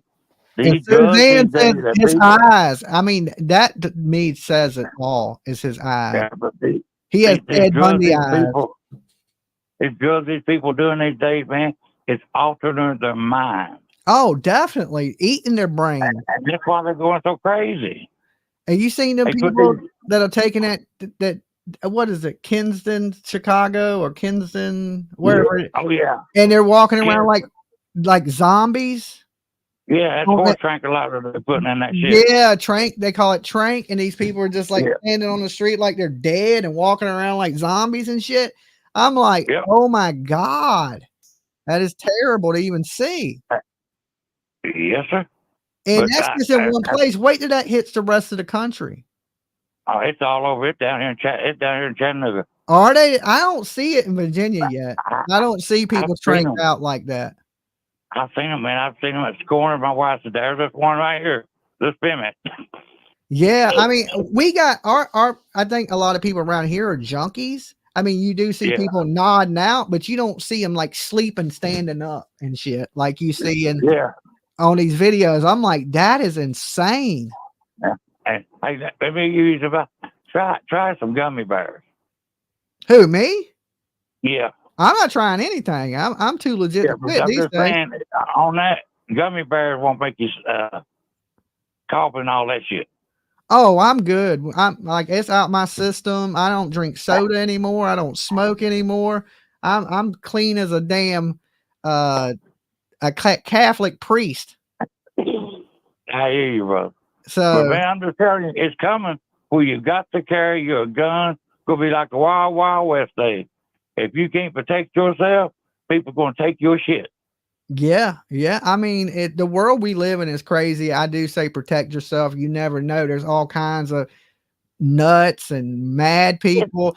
And you see, that dude that just tried to shoot damn Trump at the golf course again. I mean, you just be in the wrong place at the wrong time and catch a bullet. Look at I guess when you drive down the interstate, you got to watch yourself too. Yeah, the dude in Kentucky shooting people. I know, it's insane. It's like it. Yeah, I say protect yourself at all costs. You and your family. You just never know what could happen. And it's scary when you go out these days when you leave your house. It's getting where you're not going to be able to go anywhere. I pray that ain't the case. It's done there. They gotta be tough on crime, man. When you start letting like these states that are legalizing open drug policies where you can, be banging dope on the streets and things like that, like your Seattle's and your that Kingston place, and where they have just allowed this to go on, and now their communities are so horrible they don't know how to fix them. Look at New York. I haven't been to New York. All I mean, them I've been to people New about- York, but it was upstate New York. And you know, upstate New York's pretty nice. It ain't like the city. Yeah, It ain't like the boroughs. But I'm just saying, all them people breaking into them stores, stealing, robbing, and all them people coming in there illegally, and Yeah. they letting them out, and they don't do nothing to them, and they wonder why the stores leaving New York City. Yeah, I mean, And yeah, everybody eventually- wants their community safe. You know, I think nobody wants to, you know, people want to be able to go to the store and get a soda without getting stabbed and robbed. But see, that eventually that's going to stop up there. You're not going to be able to. And then they're going to start coming to your house and taking your food because they're hungry. I don't know about that. You ain't taking shit out this house without you. You ain't gonna be leaving. You know what I'm saying? You ain't gonna be leaving. Not my house. So, we well protected here. Well, yeah, it's about as good as me, probably. Yeah. So I don't worry about that stuff. You know what I'm saying? You won't do it but once. You know. You ever remember that movie Johnny Dangerously? You ever remember that movie? Mine was Clint Eastwood, Dirty Harry. But he'd be like, yo, he put his hands on me once. You know what I'm saying? It reminds me of that. Like, you'll do it. You can do it. You'll do it once. You know, you only do it once. You got to put 2 or 3 on me to get up on top of me. Yeah. All right, Dougie, you be good, my man. Hey, man. I'm glad you're doing better. Thank you. We got to have another Dolly meet and greet for too long. All right, the next one, you're going to teach me how to Dougie. How to Dougie. Yeah, you don't know the Dougie dance? You look it up. You'll be all right, Doug. You be good. I'll talk to you later, brother. I got the Dougie. Teach me how to Dougie. You know, yeah, okay. Before your time. All right. Past your time. All right. Peace, Doug. All right. He don't know about the Dougie. All right. He don't know about Doug. Don't know about the Dougie. Seemed like your name was Doug. You would know how to Dougie, right? But not everybody. Not everybody. Let me open the phone lines. And he's right. Look, the world is getting crazy. There's people out here eating cats. That's too funny. Dolly. Dolly. Yes. Hey. Hey. I'm gonna pause you. I'm sorry. All right. Who's this? Where are you calling from? Really like when PJ's on about it because she's so beautiful and I love seeing her next to you. Where is she? PJ's at work right now. All right, producing. Yeah, well, she's working. She ain't producing because she's working. But yeah, she's a multitasker. But you didn't tell us who you are and where you're calling from. I'm calling from Massachusetts. All right, who are you? Lisa. Lisa. Okay, Lisa. I wanted to comment about this case. I just thought it was interesting that you were talking about this. I think that mental health and like violence in mental health is a really complicated subject. And I think that you're 100% accurate with almost like every single thing you say, which is extremely surprising because most people aren't really that knowledgeable with like that stuff. Yeah, you know, that I think is our biggest crisis in our country is mental health. If you get people's minds right, like, you know, look, if you had a heart problem, you go to a heart doctor. But so many people have mental health problems and like they're scared to go to the doctor. Like people don't want to see a psychiatrist because then they think they're crazy. Well, some people may need a little bit of, you know, talking to. And if you're having intrusive thoughts or bad thoughts, you need to seek help. And I think a lot of people are scared to do that because they think, oh, well, if I go to a psychiatrist, people are going to think I'm crazy. First, I should have said, I'm so sorry about your friend. Yeah, that sucked. It really did. Suck. Yeah. And that's what made me realize how on point you are. Like, and it's always the good people. It's always the good people that end up losing their life. Bad people seem to live forever. We're old and I don't know. Never mind. I agree with you with that. But I think that somebody can shoot somebody in the head and then shoot somebody else or just do anything that violent shouldn't be let out like within even 25 years. And yeah, I agree. Eye for an eye, 100%. Yeah, that man, the dude that killed my friend, he should have been executed. And back then, Virginia had the death penalty. He should have been executed, and he won't. He got a free pass is what he got.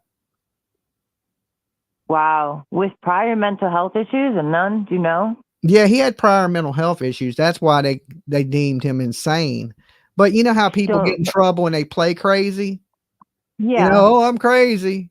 Right. And then Yeah. really they're not. They're just using it as a play. And I think that's truly what happened in my friend's case is this dude went crazy. Yeah, that's so sad. Like this kid, he's evil. He asked for an attorney. That's immediately admitting that he knew he did something wrong. Yeah, so exactly. Like crazy. Yeah, he knew what he did. At all. And then going to lie and say his mama fell on a knife and it stabbed her through the neck. How many people fall on a knife and stab them through the neck? I can't even, between parents killing their children and a son to kill their mother, that's like straight to hell. No return. If you're a YouTuber and you want to save hours, I can't even, that makes me stutter. Well, you know, That the really odds upsets of a me. stranger hurting you is very slim. It's usually somebody that's close to you, you know, or a loved one that usually takes your life. Yeah, I guess that's true. Domestic situations, I'm more Boyfriend, girlfriend, son yeah. killing their parents, parents killing their kids. It's usually that. I mean, strangers do kill other strangers, but you have a better chance, honestly, of being killed by somebody you know than you do a complete stranger. Yeah, I've heard that before. Can I say before you cut me off and say bye? Not all crazy people are violent, though. I know. Like, schizophrenia, yep. Schizophrenia is often like automatically assumed to be like categorically violent, and it's not always. I knew a schizophrenic lady. She wasn't violent at all. Oh, I love hearing you say that on air. Thank you. Yeah, ain't no problem. But I mean, there are schizophrenic people out there that are violent that have one of those people inside or a violent nature. But that ain't always the case. Yeah, some mentally ill people be the sweetest people and never commit a crime. And then some and violent ill people, I don't believe that they can be rehabilitated. Yeah, once you get like a mental illness and it's mixed with violence, that's when you're scary. Oh my gosh, yes. And there's no changing. You can't really cure mental illness. In the medicines, that's like a whole nother. Yeah, I think it's just try to control the mental illness. No. I don't think you can really cure it. No, because there's salts and stuff that they've been giving people with mental illness, like that's in lithium, things like that. Yeah. That actually really, really causes like holes in the brain. And like the school shooters have been on the same medications. If you find, and it's not just like a coincidence. Oh, we gave these kids this medication. A lot of the medications can cause like some side effects and paranoia. And what the problem is that you get people with mental health issues, and then they get on drugs, which make the mental health even worse. Alcohol, methamphetamines, things like that. And then next thing you know, they wilding the hell out. Right. I'm the same person who debated the Karen Reed case with you from the Boston area, who thought Karen Reed was innocent initially. And now I don't. You don't think she's innocent? Okay. No. All right. No. Well, your mental health is getting better. Yeah, I stopped drinking the Kool-Aid and I feel better. Yeah, they don't drink it. You got a lot of sugar in that Kool-Aid. Sat in the car for 10 minutes and let him go in the house. Well, I will be up there in January for the Karen Reed trial, the retrial of Karen Reed. So maybe I'll get a chance to meet you when I'm up there. PJ. I want to meet PJ even more. I mean, of course I want to meet you, but you're bringing PJ, right? PJ may come with me for, a few days of it. She has been talking about wanting to go. So I don't exactly know. We haven't planned it yet. So as it gets closer, we'll plan it. Because she was going to go to, when the trial started this time, she was going to go with me up there for a weekend, like maybe a few days that she could get off work. But PJ can only go with me when she can get off work. So if she can get off work, then she'll be with me. If she can't, then she probably won't. You probably wouldn't have fun being here for like a long period of time. So there's just points of the trial that are probably more interesting. I should plan it like that. That's what I was going to do, bounce in and out like, go for a few days at a time and then come back, then go up there because that trial, the last trial went on over a month. So I don't want to be in Boston for the whole month. So we'll figure that out when it gets close to it. Hey, but I appreciate you calling. Can I say one more thing? Everybody says, why didn't they go in the house? Why didn't they go in the house? And that was the big question. Why they didn't go in the house? Because Karen didn't tell them to go in the house. Because Karen didn't say for a while that she saw him go in the house. The police didn't go in Brian Albert's house that morning because the person who last saw him took responsibility because she never said. So if any woman, put yourself in the position, if there's a dead body, it's your boyfriend, aren't you going to be screaming, I watched him go to the door, I watched him go to the door? That was never said. So everybody who says, why didn't the cops go into the house, ask themselves that. Why didn't the cops go in the house? Okay. All right. Right? All right. Well, you be good. You stay safe. You too. Thanks, Dolly. All right. Peace. Bye. Now, there's still a lot of people out there that, just off topic, that think Karen Reed is innocent, right? I never really thought she was innocent. I just think she's a bougie, rich woman that got away with murder because she's rich, right? That money and her daddy's, power with that cash they got and them $1,000 suits she's wearing to court and, all the money she paid, what is it, Alan Jackson and these high dollar attorneys, she's bought her freedom. Everybody knows the justice system is broke. Right? If you have enough money, you can buy your freedom. If you're broke, you're going to prison for the rest of your life. If Karen Reed was broke, she'd be in prison right now. Right? She'd be under the jail. If she didn't spend all that money to spread a misinformation campaign and brainwash a bunch of older women. Okay. And I know I'm gonna get some hell for this because this is one of those cases that women attack me the most over. Like, how can you think Karen Reed is guilty? I don't know what cult you're in. Okay. I just don't understand it. I've been up there. I've met some of the cult and y'all are cultish as AF. Okay. And, I'm from the South. So when I meet these people, I try to give people a chance. I'm polite and I'm nice to people. And y'all just drink a lot of Kool-Aid. And listen, I could be wrong. I don't want y'all to hate me. I'm just one of those people I think, hey, we have a disagreement on this. That don't mean we got to hate each other. I don't hate Karen Reed supporters. I just believe that the odds are that she ran over that man and left him there for dead, and money has got her freedom. Some people may disagree with that, and I'm not mad at you for disagreeing with me. But I'm going to be there in support of John O'Keefe. Definitely not Karen Reed. I can tell you that. But for you people that are supporting Karen Reed and going out there and wearing your pink and drinking all the Kool-Aid, I ain't mad at you. You know what I'm saying? You just have a different opinion than I do. Yeah. And a lot of people in Boston believe that the police are corrupt as shit up there. And, maybe they are. They must be pretty bad for all these people to back Karen Reed. But the story don't add up. It don't make sense of why these cops would kill their friend and throw them in the front yard. To me, it's never made sense. Like, I'm like, well, if you're the police, you would know how to cover up a murder. You wouldn't throw the body in the front yard. And where's the blood trail, right? If he's bleeding and he was laying in a pool of blood, and you had to carry him out the house, wasn't he bleeding when you would carry him out the house? Wouldn't there be a blood trail all the way to where he was at? But there ain't. And then people are like, well, Dolly, it was a botched investigation. I do agree that they did do a shitty investigation into it, but that still don't mean she didn't do it. It just means the police are shitty at their jobs. Okay. They were collecting blood samples in solo cups. I mean, that's a little strange. And, they make the best argument they have, right, is why didn't they go into the house? Right. Because if you found the body in my yard, you can believe the police are coming up in here. Okay. If I did it or didn't do it, they're going to come up in my house. I know that. Right. But they didn't do there because they were police.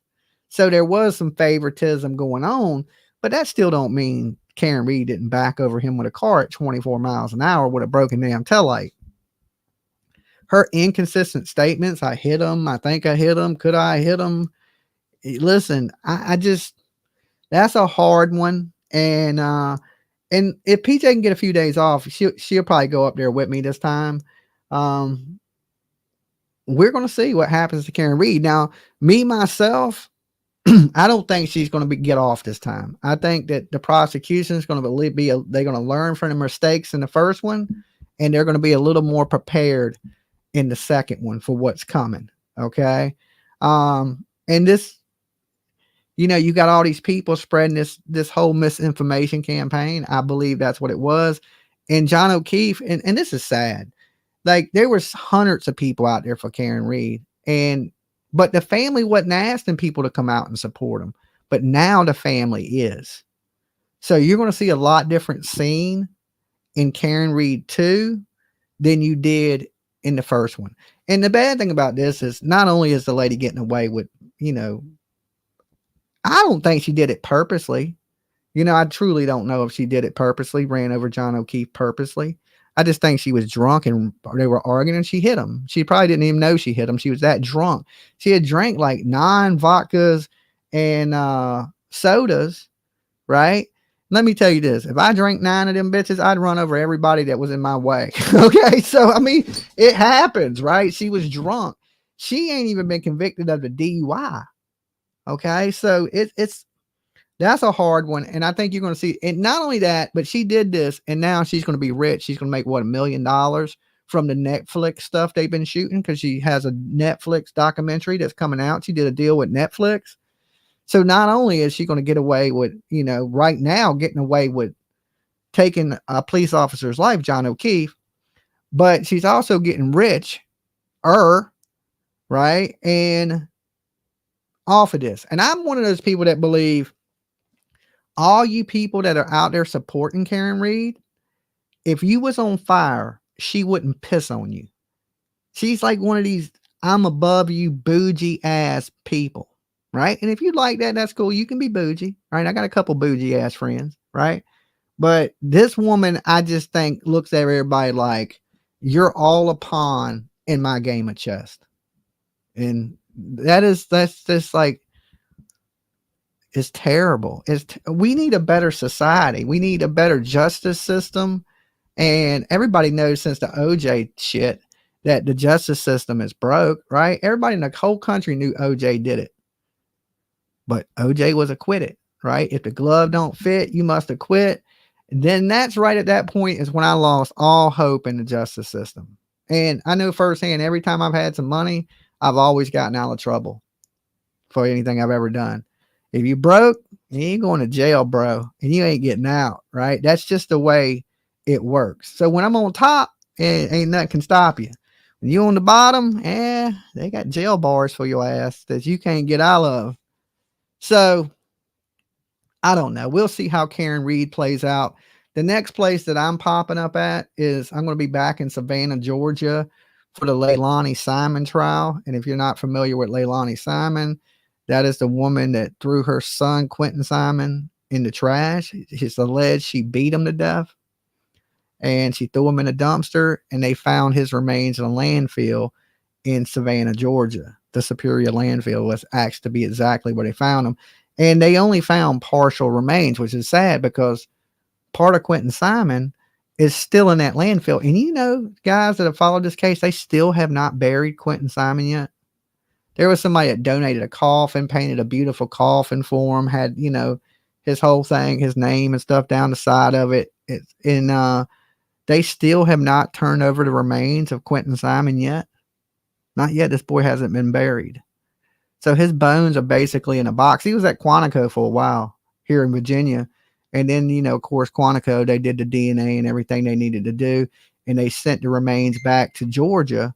But he still, to this day, hasn't been buried. And like I said, once they found the partial remains. Okay.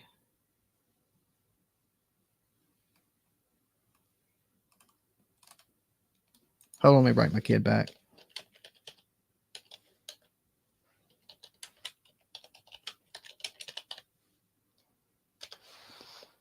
Yeah, they only found partial remains, so they didn't even get all of him out the landfill. Now, his mother is going up on trial. I believe jury selection starts October 9th. So I'm sure I'm going to be there. I won't be in court for her jury selection, of course, but I believe her court starts the following day, which is the 10th.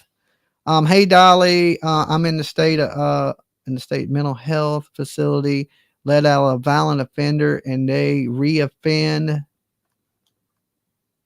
The state should be just as accountable as the offender. I agree with that. And I totally 100%. When the state fails you, the state should be responsible for those actions. Another thing, Adam Montgomery, Harmony Montgomery, the mother, Crystal Sorey, is suing the state of New Hampshire for felon Harmony Montgomery. And I truly know she's going to win. Listen, when I was in court, and the dude got up there and said, this is the CPS. We call it CPS here where I'm at. So I don't know what DCSC is, some states. They call it different things, different states, but it's basically Child Protective Services, right? The dude goes to the house and don't even check on the kid, don't even get out in the car, right? And Harmony has a black eye, and the uncle had been reporting abuse, and this dude don't even get out the car to check on her. Right? If he'd have got out the car and seen her with the black eye and took Harmony Montgomery, she'd still be alive. This dude, he's a mailman now, right? The guy that was he said it in court. He's like, I'm no longer with the CPS or Child Protective Services. I'm a mailman. And I'm thinking, dude, you shouldn't be able to do anything for the state. You shouldn't be a state worker whatsoever. I don't want you bringing me my mail. You should not have any type of job like that. Right? You failed this little girl. This little girl would be alive right now if you failed the state. You failed Crystal Sorey, the mother of this child. I felt so bad for her because she was sitting right in front of me, and I'm listening to her cry, watching it every day, and I hope she gets millions. Millions. I hope she sues them so bad that the damn state goes bankrupt. It was that horrible to hear. Right. And if Crystal Sorey sees this girl, I'm wishing you nothing but the best. I didn't get a chance to meet her because I did want to give her a hug and tell her how bad I felt for her. But somewhere in the shuffle, right? Because I was going to talk to her, but that day I think she had left early. So I didn't get a chance to talk to Crystal Sorey while I was in New Hampshire. But I'm praying to little baby Jesus that you get million, and I know that'll never bring Harmony back, right? But they should feel what they done. It should hurt them, and people should be losing their jobs. And I'm sure some of the people that are still working for the state, once you sue them for millions, they will lose their jobs, and they deserve every bit of that because they failed this little girl. So yeah, when you letting people out, these crazy killers that have a real possibility that they may reoffend and kill somebody else or rape somebody else or hurt another kid, then yes, you should be held responsible for the next person that gets hurt. I agree 100% with that, Jax Wolf. You're just as accountable as the person that did it because you knew when you let this monster on the street, there was the possibility that they could hurt somebody else. So yeah, let me open the phone lines back up. Call in numbers on the screen, 757-797-6694. I had the phone line closed. I didn't realize it. Big Bird, I know that's right. He doesn't think like Crystal doesn't deserve. I don't know. Crystal was on drugs. I understand that she won't the best mother, but I'm sure she didn't want her daughter killed. She makes social services fail. That wasn't her fault. Dolly. Hey. Now, you know doggone well Karen Reed is guilty. I mean, yes, I do. Yeah, I do. Guilty. I think, anyway. Money and sleeping around is what got her off. Yeah, I mean, I think that's how she paid her last court payment. Was a little bit of that. I think that thing must be made of gold. I don't know. She was awful hugged up with the lawyer. I know he had his hand on her titty one time. I know. I bet she wouldn't stand behind her car. Oh, I'd love for her to stand behind my car. Oh, please do. Yeah, I don't know, Granny. I don't think she's gonna do it. I bumped Papa with a car one time. Oh Lord! But it was an accident. Yeah. It was. I hit the gas instead of the brake. Yeah. He's all right. It didn't do nothing but knock him down. He's okay. Yeah, it happens. Yeah, it happens, but it happened right after we had a fight. Imagine. Oh Lord, Karen Reed, I didn't hurt him. Granny Reed. I didn't hurt him. Okay. But this little old boy, that Colin Griffith, man, he needs to be in jail. How in the world did they let him off killing his daddy? Well, I mean, I see maybe giving you the benefit of the doubt one time, there's no witnesses. He may have played a good role. My dad was whipping my ass. He grabbed a knife, but there's not much detail to the story, because I don't know the story of him killing his dad, how he ended up with a gun. Why did he shoot his dad twice, once in the head and once in the chest? That sounds like an execution. That was execution. Yeah. That right there. There's no defense in that. He shot him twice. No. How many times did the mother been stabbed? Once. Or repeatedly? No, just once through the neck. Okay. Yeah, she can say that's it's not going to be able to say she kept standing up and falling back down on it. She fell 72 times. No, she was only stabbed once, but it was from the front of her neck all the way to the back. That is awful. This little boy he needs to. And that sounds like that she probably suffered a lot, because if you cut the jugular, the artery, you're going to bleed out pretty fast. But if you stab somebody in the front of the neck, you're cutting their windpipe. Yeah. So she probably basically suffocated to death. She did. She basically suffocated. It probably didn't take but 5 or 8 minutes, but trust me, those 5 to 8 Long minutes. Yeah. It, dying from air takes a lot longer than dying from a major artery, because you would lose consciousness in a matter of seconds if he would have hit an artery. But if he stabbed her in the front of the neck, he's hitting nothing but the throat and windpipe, and it's going to take a lot longer to lose your life like that. This world's coming apart as it seems. It really is. Mean ass kids, man. What, when the kids get that age and you can't control them. Well, my son got into my face one time. He was about 14, 14 or 15. I can't remember. But I was telling him, I was shaking my finger at him, and he got in my face, and I decked him. I knocked him a flip. Are we getting Carmela commercials on my channel? Somebody just said the Carmela commercials on here is weird. Yeah, I can't even hardly stand to hear her voice. That woman gets on my nerves. Well, I just know she hates cats.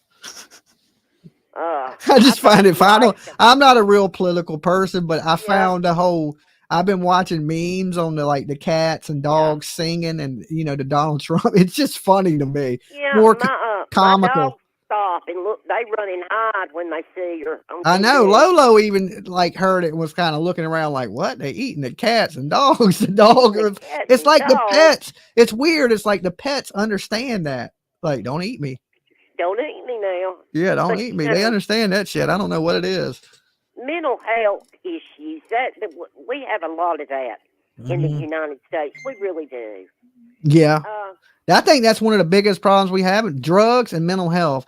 And if you can combat that, I think we would live in a way better society. Oh yes, we would. We would so much. But they're right. If they let pass these people off who, like the guy that your friend that got put in a mental hospital. Yeah. They should be liable for him if he hurts anybody. And he will. He will. Yeah. I'm so sorry that happened to your friend, but he'll do it again. They should be responsible for his actions just as much as him. Yeah. And this boy don't look insane. I mean, let me show y'all his picture, a better picture of him. PJ just sent me one. I'm gonna throw it up on the screen, but you see him in a business suit. He looks like he's in front of a courthouse or something, and he don't look crazy. Just a violent kid. Evil. Yeah, that's what it. Mercy. Yeah. Evil. Didn't get his way and figured he'd unalive his mother. I keep having to add on extra rooms in my mind my house because I have so many people living up here. And it just keeps getting more and more and more, and I've had to build on. You had to build on. I understand that. Build on. But you take care. Now you watch your top notch. All right, Granny, you be good. Peace. All right, I love you. Peace. Peace. All right, let me blow this picture up a little bit so y'all can see him a little bit better. But you see him here, right? And this is from his mom's Facebook page. He don't look like a crazy young man, you know, and he's done this to his mother. So to be like, yo, I'm insane. And he, you know, basically he's lying, saying his mother fell on the knife. And why does it keep doing that? Let me bring it down. All right, now I'm going to blow it up so y'all can see him. So, you know, lying, you know, and I believe, look how big he is. He's a big boy, right? He is a big boy. He's almost a grown man, 17 years old. So there's no doubt in my mind that he should be charged as an adult, and he should spend the rest of his life in prison just for the murder of his mom. Instagram Dolly, look at the new Jetta pic he got. There's our 3 pictures. I've seen it. I just don't want to save them all and have to blow them up, but give me a second. I'll pull it up. Because it takes me a minute to get it where you can see the pictures. Dolly. Hey, Dolly, what's up, my bud? Hey, Miss Brenda, what's going on with you? How you doing, sweetheart? I'm doing all right. Not too bad. I can't complain. You feeling better? A little bit, yeah.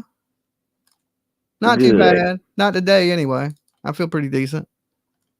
Good. How about yourself?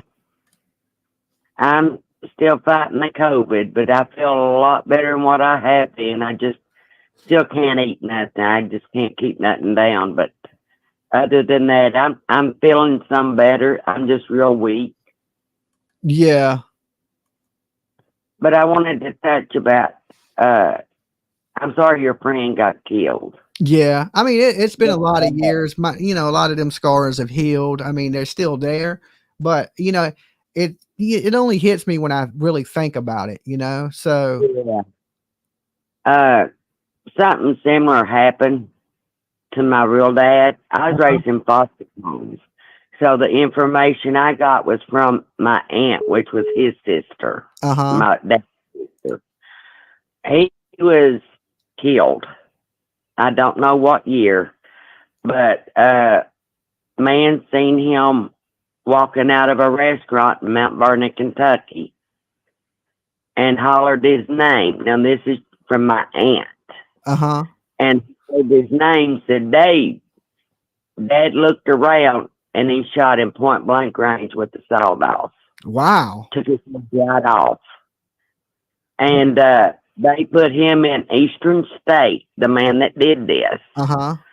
They put him in Eastern State for 6 months, and he walked in the streets.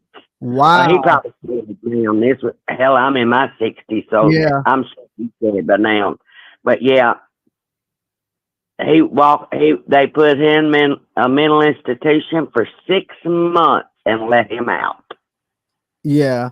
Well, I mean, at the time, I mean, I don't know how alive, you know, how old the dude is that killed my friend, because he was older than us when he killed my friend Keith. So I'm assuming he got to be up there in age himself. He got to be at least 60 years old by now. Yeah. But yeah, they put him in Eastern State and let him out after 6 months. Wow. Romans. That's Eastern State in Pennsylvania, right? No. I think it was in Virginia. Oh, okay. Yeah, there's a couple different Eastern states.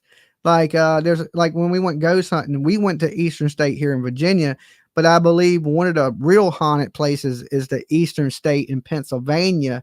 It's like, I don't know, there's a few Eastern states in different states. I don't know for sure, but I know it was close to Kentucky, because that's where I'm originally from, is Kentucky. And that happened in Mount Vernon, Kentucky. So all I know is my aunt said that they put him in Eastern State for 6 months and let him out. So I'm not exactly sure where. Yeah. Okay. Yeah, I know they have an Eastern State in multiple states. Yeah. You know, and then there was the Now- old hospitals where they used to give people the electric shock therapy and torture patients. Yeah. Yeah, so a lot of them places have gotten closed down and they've built new facilities like the one here in Virginia. When we went ghost hunting, me and PJ went to the old one and I was flying a drone. I had it on my video where the police roll up on me and they're like, yo, you cannot fly drones near a correctional facility. But I was flying around the old building where they tortured, you know, where they were giving electric shock therapy and stuff like that. But of course they ran me off. They was like, you got to go. Yeah. So, but hey, look, yeah, I appreciate you calling in. Love you, all, babe. All right, peace. Yeah, I wasn't thinking about it because, you know, we were technically flying the drone around the old building. It's not secure. There's no fence around it. There's nothing like that. All the windows are broke. It looks haunted as shit. But they said that, you know, I was flying a drone too close to a correctional facility. You could drop contraband, things like that. So they kind of were like, you need to get out of here before you go to jail for trespassing, you know. And like I had seen other videos of people going up there ghost hunting and showing these facilities, but I guess, you know, I get what they were saying. Hey, you know, you could fly that drone over here, but they could clearly see what I was doing. Dolly. Hey, Dolly. Hey, Melanie, what's going on with you? Nothing much. I finally got through. You did it. You did it, Melanie.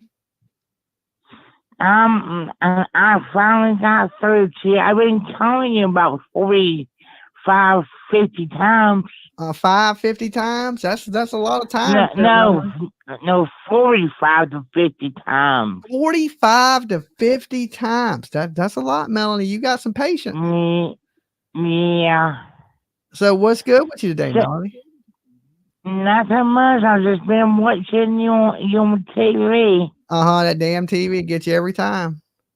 Yeah, I'm sorry about your friend passing away. Well, it's been some years now, Melanie. I've come to accept it. You know, life is crazy and we're not promised tomorrow and anything could happen. That's why it's so important to hug everybody and tell them you love them because, you know, nobody really knows how long they're going to be here. Yeah, you feeling any better? Yes, I am. I don't think you've been drinking water. Yes, I don't think I'm at 100% yet, but I would say I'm somewhere in the high 80s. Oh, that's good. I'm happy for you. Yeah, it's going to take a little bit more time to get back 100%, but I'm feeling a lot better than I did. I can tell you that. Yeah. Well, I'm happy you're doing good. Thank you. I'm happy I'm doing good too. I'm glad to be here. That's for sure. Talking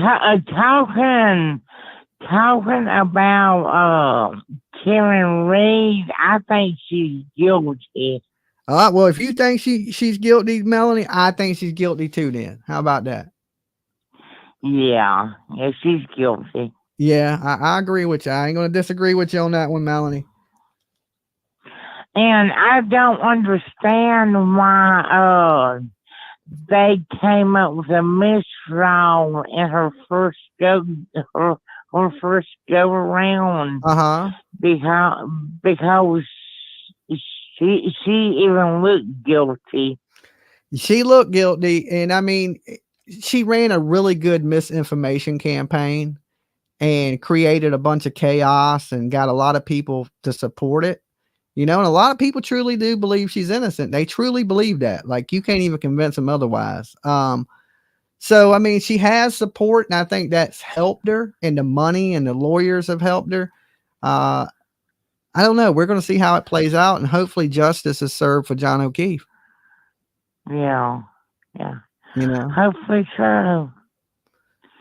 Is Wrangler PJ's dog? Yes, Wrangler's PJ's dog, the little French bulldog. Is Wrangler male or female? He's a boy. He's a bully. Okay. Yeah, I just took him out right Well- before I started this, and he, Well, Lulu has a boyfriend now. she has a friend. They don't really like each other too much, but they're starting to get a little bit better. Okay, that's good. That's Lolo is a loner. You know what I'm saying? She don't like very many people. Yeah.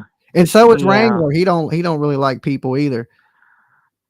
How old is Wrangler? I don't know. You would have to ask PJ. Okay. Okay. All right. Now, All right, Melanie. I hope you have a great day. It's good to hear from you. well, thank you, and everybody who's listening to this to me right now, just be praying for me, okay? Okay, we will, Melanie.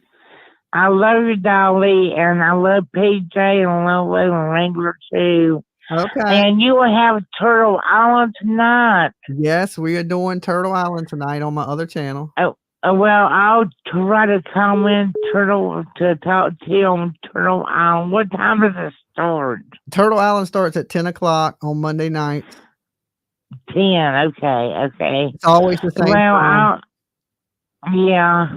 I'll try and come in tonight at 10 and talk to you then. Okay, Melanie, you be good. Stay safe. You too. Thanks. All right. Peace. All right, peace. All right, guys. Well, I've been here with you guys a couple hours, kicking it, talking, chopping it up with you. And yeah, the moral of the day's story is our system is a little broken. All right. And if you ain't realized that by all the stories we talked about today, that, sometimes these criminals have more rights than the victims. And that needs to stop. Right. Like, basically, in the Kohlberger stuff, that all them families are going to have to travel to Boise to, be part of this court case. And, when the criminals start to get more rights than the victims, that's when you start to have a little problem with it. And when these people play crazy or say they're insane, if you deemed insane, your ass should be in the nut ward for the rest of your life, So I don't know. It just, society seems like it's getting crazier, and there's more people with more mental health problems. People are committing crazier and crazier crimes. The drug problems are getting worse. Everything is getting worse. Nothing's getting better. We need to clean up our streets, stop some of this crime, stop, help the homeless situation. And I believe if we put more as a society into mental health and taking care of, people that have problems, we would have less of this in society. Okay. So I will see you guys later tonight. I will be back up here later tonight to talk some true crime, probably around, I don't know, it's going to be late tonight for my late night people. I'll probably be up here a little after midnight for about an hour and a half, because I got Turtle Island tonight at 10. Unless I come live later this evening. Maybe me and PJ will do a little live before Turtle Island. So I may see you guys in a few hours. I appreciate everybody coming by. Listen, remember, it ain't usually strangers that hurt you. It's usually the people closest to you or somebody you know. So keep your eyes around. You know what I'm saying? Keep a lookout. I want to make sure everybody stays safe. I'll see you guys later. Y'all be good. Dolly loves you. Peace.